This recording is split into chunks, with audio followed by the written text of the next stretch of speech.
kind of stories that you want to tell, or how do you feel about the direction of Canadian cinema as it is, and where do you see yourself in that part of continuum? Do you watch Canadian movies? Do you feel more of an affinity for being a Canadian filmmaker, or do you feel like you're just part of the world?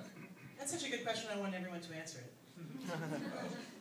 Yeah, with my film, it was really interesting with it playing at Locarno and being on a world stage and sort of what comparisons people were making. I mean, they were playing with films from China and Israel and seeing sort of parallels between our work, even though there was. But then beyond that, there's a lot of American films, so they kept calling us sort of like the cousins of the American New Wave. Films like Compliance, that was just playing at TIFF. But yeah, what was really great though is, people know Canadian cinema. And not just sort of the obvious ones. There people are talking about going down the road and nobody waved goodbye. And I mean, a real hero for me is Alan King. I really look to that sort of wave of that sort of first burst of sort of lower budget and sort of based on somewhat documentary-like methods.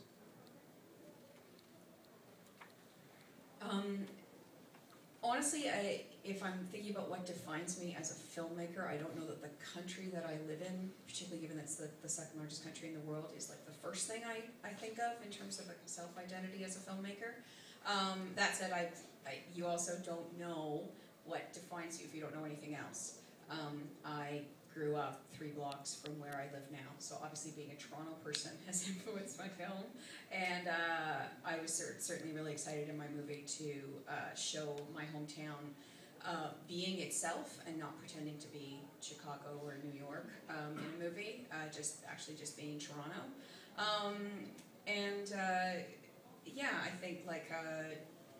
I think some of the differences are, if you're in a country with a public funding system, you can pay people, and paying people makes better work. Like, it's great to make films for a low budget, but I was fortunate enough to have enough money that I could sit with my editor full-time for 5 months, 9 to 5, Monday to Friday, and edit our film together. And having funding from Telefilm and our television licenses and things allowed us to do that because, we have rent and responsibilities and things, and it would have been a different experience if we had to meet sort of on weekends and things. So I think that there's something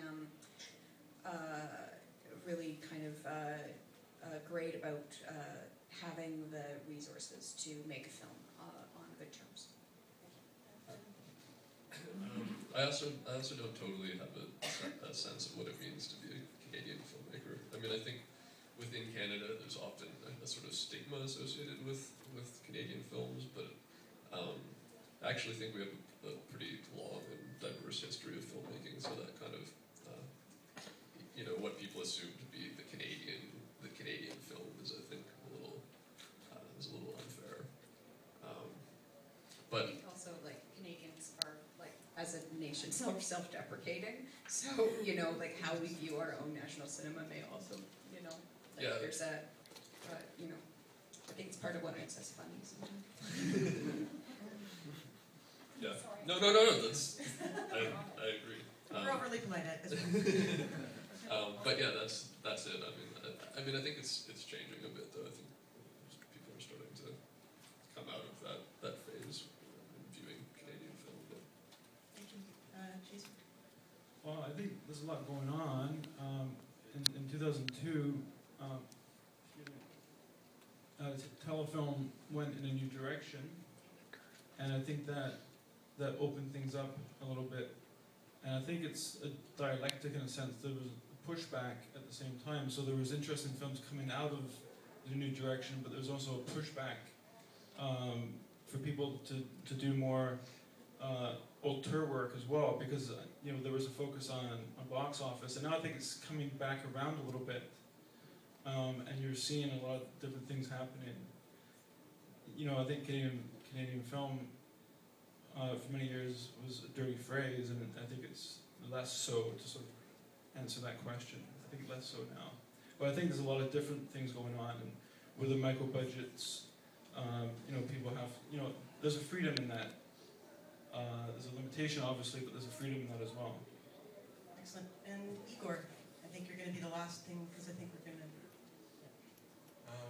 since I'm like a first generation was 10. So I'm not entirely informed just by the Canadian experience, and that kind of opened up sort of a lot of different ways of thinking about film. Like I was raised with world cinema, so in mind. Although I do really like the NFB tradition, like the early documentaries. So I kind of was brought into it by, I kind of was brought into film through like wanting to explore this sort of less seen sort of sector of Canadian society, sort of like, because most of us are immigrants. I mean, what does it say? 50% of the people in Toronto were not born in Canada. 50%. And I mean, the stories are changing. There's a lot of people that live in Canada that were not born, that are filmmakers, that from Nicolas Pineda to Luli, who kind of make this their home, but a lot of their stories are informed from their old homes. But even though I'm kind of in this in-between thing, because I spent most of my childhood there, but a lot of the informative years as well were here. I didn't come here when I was an adult. I came here when I was 10. And I think I'll just